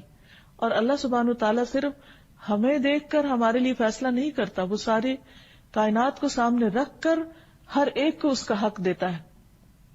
بعض اوقات ایک چیز کو ہم اپنے طور پر اپنے لیے بہت اچھا سمجھ رہے ہوتے ہیں، حالانکہ اللہ سبحانہ و تعالیٰ کے نزدیک وہ ہمارے لیے بہتر نہیں ہوتی.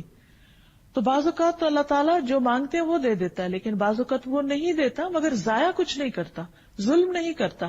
ایک نیکی جو انسان کرتا ہے اس میں بھی کمی نہیں کرتا، اور وہ اس کی بجائے اس سے کوئی مصیبت ٹال دیتا ہے. یعنی بعض اوقات انسان ایک چیز مانگ رہا ہوتا ہے، لیکن اگر وہ اس کو مل جائے تو شاید اس سے کچھ فائدہ نہ اٹھا سکے کسی اور حادثے کی وجہ سے یا پریشانی کی وجہ سے. تو اللہ تعالیٰ اس کے بدلے میں اس کو ایسی مصیبت اور ایسی پریشانی سے بچاتے ہیں کہ جس کا اس انسان کو خود بھی نہیں پتا ہوتا کہ وہ آگے آ رہی ہے. اسی طرح بعض اوقات نہ تو دعا قبول ہوتی ہے اس طرح جس طرح ہم چاہتے ہیں، اور نہ ہی کوئی پریشانی ٹلتی ہے، بلکہ اللہ تعالیٰ ان سب دعاؤں کا جواب آخرت کے لیے ذخیرہ کر دیتا ہے. اور وہ دن ہوگا جب انسان ایک ایک ذرے جیسی نیکی کا بھی محتاج ہوگا. بعض اوقات انسان ویسے کوئی خاص عبادت نہیں کرتا، لیکن مشکل پڑنے پر اللہ تعالیٰ کی طرف ضرور رجوع کرتا ہے، خوب دعائیں کرتا ہے. اب اللہ تعالیٰ کو پتا ہے کہ اس بندے کا آخرت کے لیے اپنا خزانہ خالی ہے، اس کے پاس وہ اعمال نہیں ہیں کہ جو اسے کل کام آنے والے ہیں، اور وہ اس کی طرف توجہ بھی نہیں دے رہا. مثلا نماز ہی نہیں پڑھ رہا، یا کوئی اور اچھے کام جو اللہ تعالیٰ نے اس سے کہے وہ کر ہی نہیں رہا. اب اللہ تعالیٰ اس کے اوپر کوئی ایسی مشکل ڈالتا ہے تاکہ وہ دعائیں کرے. وہ کمی کوتاہی جو اس سے ہوئی ہے دوسرے فرائض کو چھوڑ کر، تو وہ ان دعاؤں کے ذریعے پوری ہو جائے. اور پھر انسان دعائیں کرتا چلا جاتا ہے. ان دعاؤں کی برکت سے اس کے اعمال کی اصلاح بھی ہوتی، اس کا دل نرم ہوتا ہے، کیونکہ مشکلات انسان کے اندر ایک نرمی پیدا کرتی. جب وہ دل کی نرمی آتی ہے تو پھر انسان اور اللہ تعالیٰ کی طرف رجوع کرتا ہے. بعض اوقات انسان عیش و عشرت میں، آرام میں، سکون میں، خوشحالی میں اللہ کی طرف راغب نہیں ہوتا، لیکن جب اس کے اوپر کوئی تکلیف آتی ہے تو ضرور اللہ کو پکارتا ہے. اور جب وہ اللہ تعالیٰ کو پکارتا ہے تو اللہ کے قریب ہوتا ہے. اور اللہ تعالیٰ اپنے بندے پر شفقت کرتے ہوئے، مہربانی کرتے ہوئے یہ چاہتا ہے کہ بندہ اس کی طرف راغب ہو. اور انسان سمجھتا ہے کہ شاید یہ تکلیف اللہ کی ناراضگی کا سبب ہے، حالانکہ یہ بلیسنگ ان ڈسگائز ہوتا ہے کہ اللہ تعالیٰ تکلیف میں ڈال کے بندے کی بھلائی چاہ رہا ہوتا ہے کہ وہ پلٹ آئے.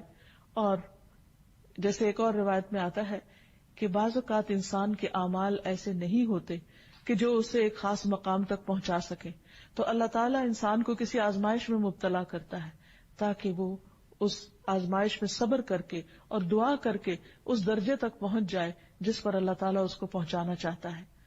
اس لیے انسان اگر اللہ تعالیٰ پر اعتماد کرے کہ اس کے ہر حال میں خیر ہے، اس کے اللہ تعالیٰ کے ہر فیصلے میں بھلائی ہے، اور بظاہر اگر نظر نہ بھی آ رہا ہو تو بھی جب یہ انسان سمجھ لیتا ہے کہ اللہ تعالیٰ پاک ہے، ہر عیب سے پاک ہے، ہر ظلم سے پاک ہے، تو پھر اسے اللہ کے فیصلوں کا یقین آنے لگتا ہے. پھر وہ اللہ تعالیٰ پر اپنے اعتماد کو بڑھا دیتا ہے، اور پھر اللہ تعالیٰ ہر طرح کے جھوٹ سے بھی پاک ہے. جیسے قرآن مجید میں آتا ہے وَمَنْ أَصْدَقُ مِنَ اللَّهِ حَدِيثًا، اور اللہ سے زیادہ بات میں کون سچا ہے. یعنی اللہ تعالیٰ کی بات سب سے سچی ہے. اگر اللہ تعالیٰ نے کسی بات پر اجر کا وعدہ کیا ہے تو وہ ضرور دے گا. اس لیے اللہ تعالیٰ پر اعتماد میں ہی انسان کے لیے خیر و بھلائی ہے، کیونکہ نبی صلی اللہ علیہ وسلم نے فرمایا اللہ تعالیٰ کسی مومن سے ایک نیکی کا بھی ظلم نہیں کرتا، یعنی ایک نیکی کا بھی حق نہیں مارتا. دنیا میں اس کا بدلہ اس کو عطا کیا جائے گا اور آخرت میں بھی اس کو جزا دی جائے گی. یعنی بعض اوقات ہم چاہتے ہیں کہ ہمیں کسی مخصوص شکل میں بدلہ ملے، لیکن اللہ تعالیٰ کے ہاں اس سے بہتر راستہ کوئی اور ہوتا ہے جس کے ذریعے وہ اس کو بدلہ دینا چاہتا ہے، مگر ہم اس کو نہیں سمجھ رہے ہوتے.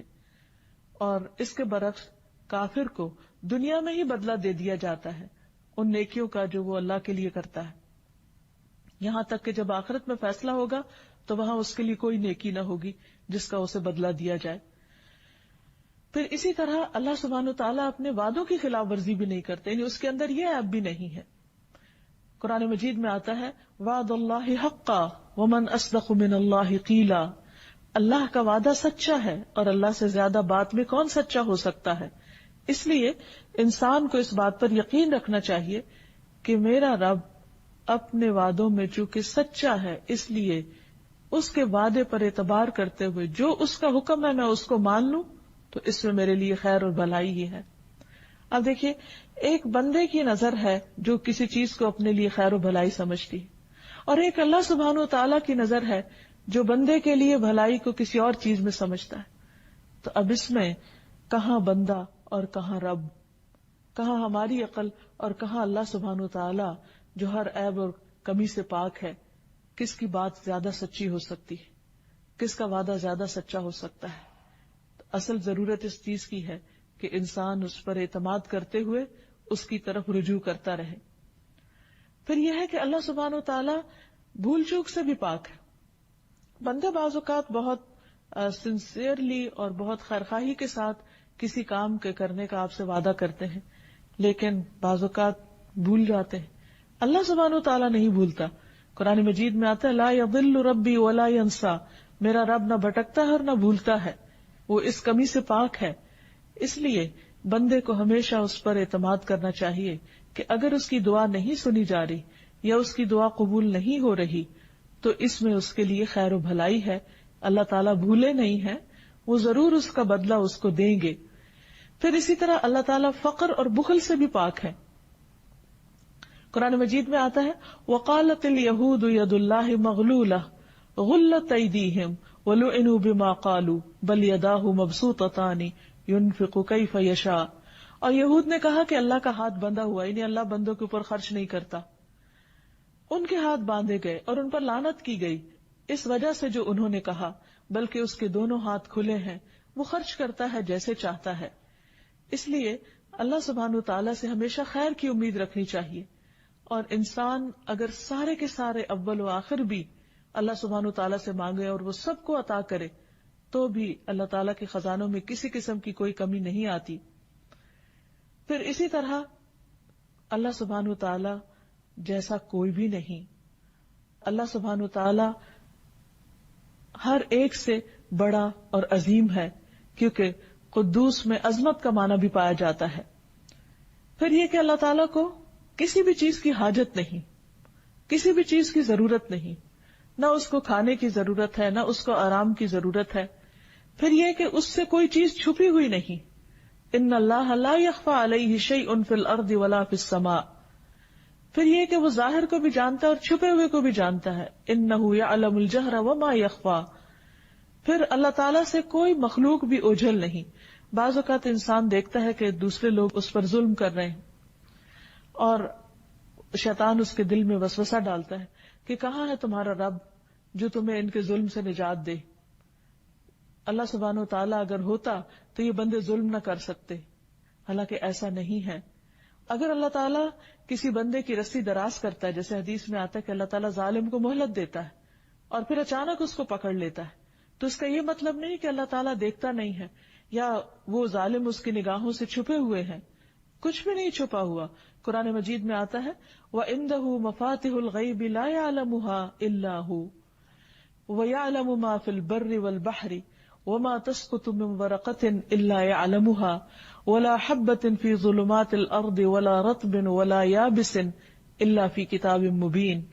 اور اس کے پاس غیب کے خزانے ہیں جنہیں اس کے علاوہ کوئی نہیں جانتا. وہ خشک اور تر سب کا جاننے والا ہے. کوئی پتا بھی گرتا ہے تو اسے اس کا علم ہے. زمین کی تاریکیوں میں کوئی دانہ یا کوئی خشک اور تر ایسا نہیں جو کتاب مبین کے اندر محفوظ نہ ہو. یعنی اللہ سبحانہ و تعالی ہر ایک کی حرکتوں پر نظر رکھے ہوئے ہے. ہاں، یہ اس کے قانون کا حصہ ہے کہ اس نے دنیا میں انسانوں کو اچھا یا برا کرنے کے لیے مہلت دے رکھی ہے. اس لیے کبھی اگر ایسے حالات ہوں تو انسان کو صبر کرنا چاہیے، انتظار کرنا چاہیے. اور دنیا میں ہم بہت دفعہ دیکھتے ہیں جیسے اللہ تعالیٰ نے فرمایا وَتِلْكَ الْأَيَّامُ نُدَاوِلُهَا بَيْنَ النَّاسِ کہ یہ دن ہم لوگوں کے درمیان پھیرتے رہتے ہیں. کبھی ایک کے حصے میں کوئی خیر آ جاتی ہے اور کبھی دوسرے کے حصے میں، اس لیے کہ دنیا امتحان کی جگہ ہے. اگر یہاں ہر چیز انسان کی مرضی کے مطابق ہو جائے تو پھر انسان کا امتحان ہی ختم ہو جائے. بعض اوقات اللہ سبحانہ وتعالی انسان کو نعمتیں دے کر آزماتا ہے اور بعض اوقات اس سے نعمتیں واپس لے کر آزماتا ہے، اور دونوں ہی حال امتحان کے ہیں. ہم عام طور پر یہ سمجھتے ہیں کہ شاید تکلیف کی حالت امتحان کی ہے اور نعمت کی نہیں، جبکہ دونوں ایکولی امتحان ہیں. ایک حالت میں یا دوسری حالت میں ہمارا اللہ سبحانہ وتعالی کے ساتھ کیسا تعلق رہا. پھر یہ کہ القدوس جو ہر عیب سے پاک ہے وہ کبھی غافل بھی نہیں ہوتا. قرآن مجید میں آتا ہے وَمَا اللَّهُ بِغَافِلٍ عَمَّا تَعْمَلُونَ، اللہ اس سے ہرگز غافل نہیں جو بھی تم کر رہے ہو. یعنی نعمتوں کی حالت میں جو کچھ کر رہے ہو یا نعمتوں کے جانے پر جو کچھ کر رہے ہو، تمہارے ریئیکشنز، تمہارے باتیں، تمہاری سوچیں، تمہارے معاملات، تمہارا طریقہ زندگی، سب کا سب اللہ سبحانہ تعالیٰ کے علم میں ہے. پھر یہ ہے کہ اللہ سبحانہ تعالیٰ بندوں کی ناقدری نہیں کرتا. یعنی اگر ایک شخص دنیا میں تکلیف اٹھا رہا ہے اور وہ اسٹرگل کر رہا ہے اپنے حالات کو بہتر بنانے کے لیے اور اس کے ساتھ ساتھ اپنی آخرت کی بھی فکر کر رہا ہے، تو ایسا نہیں کہ اللہ تعالیٰ اس سے غافل ہے اور وہ اس کی کوششوں کا قدردان نہیں. اللہ تعالیٰ فرماتے ہیں وَمَنْ أَرَادَ الْآخِرَةَ وَسَعَى لَهَا سَعْيَهَا وَهُوَ مُؤْمِنٌ فَأُولَئِكَ كَانَ سَعْيُهُمْ مَشْكُورًا، اور جس نے آخرت کا ارادہ کیا اور اس کے لیے کوشش کی جو اس کے لائق کوشش ہے، جبکہ وہ مومن ہو، تو یہی لوگ ہیں جن کی کوشش کی ہمیشہ سے قدر ہوئی ہے. یعنی ایمان کے ساتھ انسان جو بھی کوشش کرے، چھوٹی یا بڑی، اللہ سبحانہ وتعالیٰ اس کا قدردان ہے. پھر یہ بھی یاد رہے کہ اللہ تعالیٰ بلا وجہ کسی کو نہیں پکڑتا، یعنی بلا وجہ کسی پر عذاب نہیں بھیجتا، کیونکہ وہ ظالم نہیں ہے. پھر یہ بھی یاد رہے کہ اللہ تعالیٰ کسی کا محتاج نہیں، اسے بندوں کے اعمال نہیں چاہیے. بعض اوقات ایسا ہوتا ہے کہ جب ہم پر کوئی مشکل آتی ہے تو ہم اس وقت اپنی عبادت میں اضافہ کر دیتے. ہاں، یہ تو ضرور ہے کہ اللہ تعالیٰ کو راضی کرنے کے لیے انسان کو کرنا چاہیے، لیکن اگر کوئی یہ سمجھے کہ نعوذ باللہ اللہ تعالیٰ کو بندوں کے کسی عبادت کی ضرورت پیش آ گئی ہے تو اس لیے اس نے بندوں کے رزق میں کمی کی یا کسی اور چیز میں، تاکہ وہ اپنی عبادت کے ذریعے اللہ کو راضی کر کے وہ کمی دور کروا سکے، تو ایسا نہیں ہے. اللہ سبحانہ وتعالیٰ کو کسی کا کچھ بھی عمل، کوئی بھی عبادت نہیں چاہیے. ہاں، اگر انسان صبر کرتا ہے تو اپنی ذات کے لیے، کوشش کرتا ہے تو اپنے فائدے کے لیے، شکر کرتا ہے تو اپنے لیے. ارشاد باری تعالیٰ ہے وَمَن يَشْكُرْ فَإِنَّمَا يَشْكُرُ لِنَفْسِهِ وَمَن كَفَرَ فَإِنَّ اللَّهَ غَنِيٌّ حَمِيدٌ، کہ جو شکر ادا کرتا ہے وہ اپنے ذات کے لیے شکر ادا کرتا ہے، یعنی اس کی یہ شکر گزاری اس کو خود فائدہ دے گی.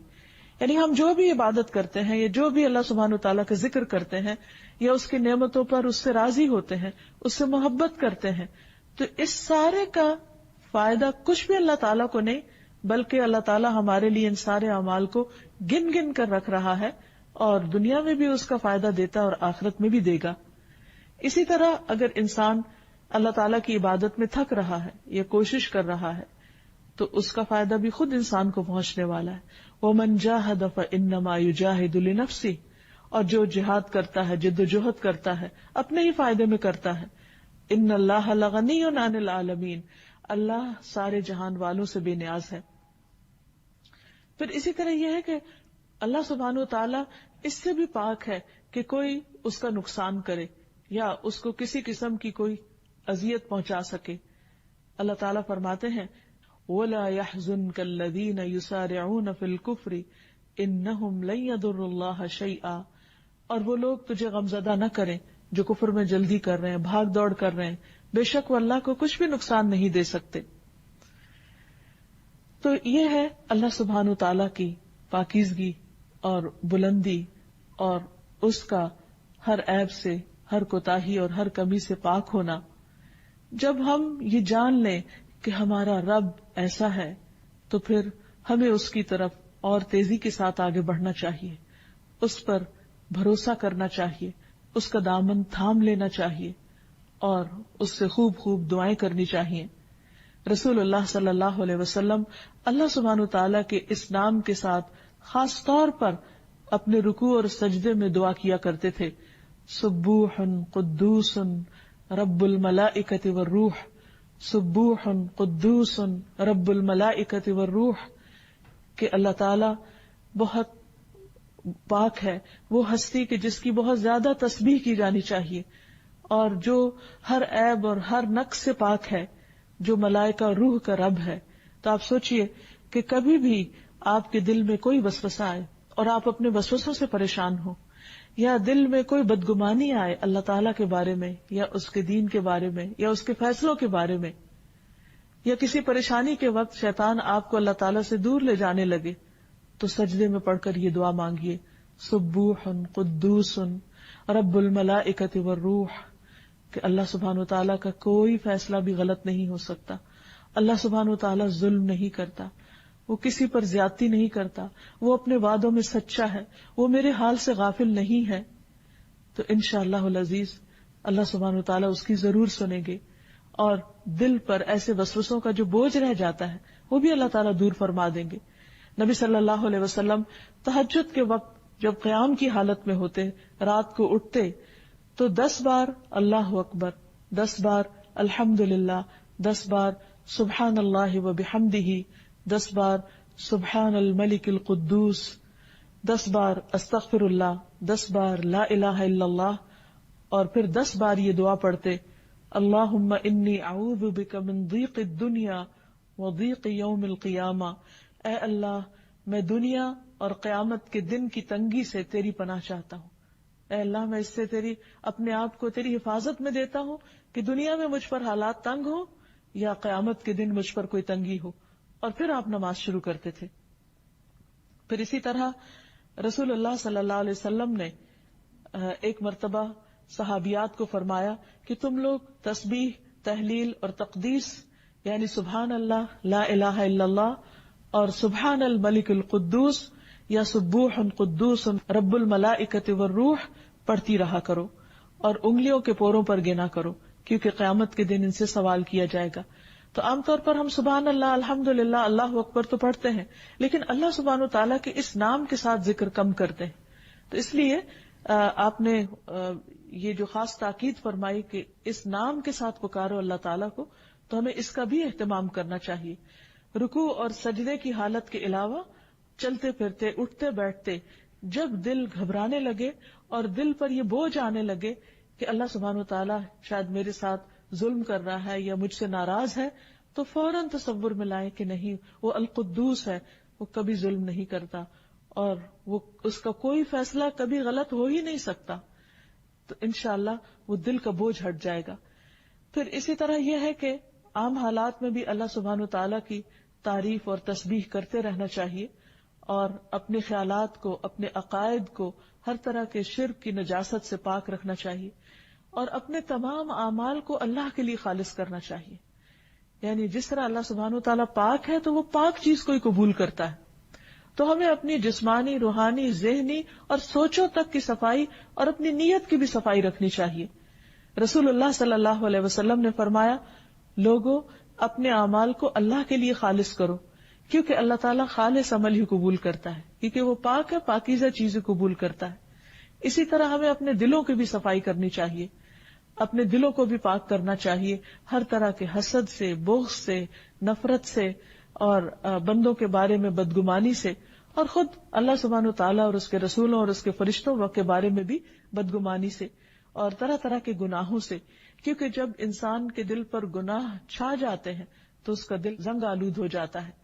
پھر اسی طرح اپنے آپ کو ہمیں اخلاقی برائیوں جیسے جھوٹ، غیبت، طعنہ زنی اور اسی طرح کی اور ایسی کبھی زبان کی خرابیوں سے بھی محفوظ رکھنا چاہیے، تاکہ وہ اللہ سبحانہ تعالیٰ کی ناراضگی کا سبب نہ بنے۔ بعض اوقات انسان ایک کلمہ زبان سے ایسا نکالتا ہے جس کی وجہ سے وہ جہنم میں اوندے منہ گرا دیا جاتا ہے، اور اس کی ساری زندگی کی نیکیاں ضائع ہو جاتی ہیں، کیونکہ اللہ سبحانہ تعالیٰ پاک ہے، اور اس کی پاکیزگی کا معیار بہت بلند ہے۔ اسے اپنے بندوں سے کسی بھی قسم کی نجاست اور گناہ جو ہے وہ پسند نہیں۔ اسی طرح یہ کہ عبادت میں جسمانی طہارت اور لباس کی طہارت کا بھی خیال رکھنا چاہیے، وضو اور غسل کے ذریعے طہارت کا اہتمام کرنا چاہیے۔ پھر مال میں پاکیزگی اختیار کرنی چاہیے، حلال طریقوں سے کمانا چاہیے، اور اس مال کی زکوٰۃ بھی ادا کرنی چاہیے۔ تو اللہ سبحانہ وتعالی ہمیں اس بات کی توفیق دے کہ ہم اس کے اس مقام کو سمجھیں اور اپنی زندگی میں بھی پاکیزگی لانے کی کوشش کریں. وآخر دعوانا ان الحمد للہ رب العالمین.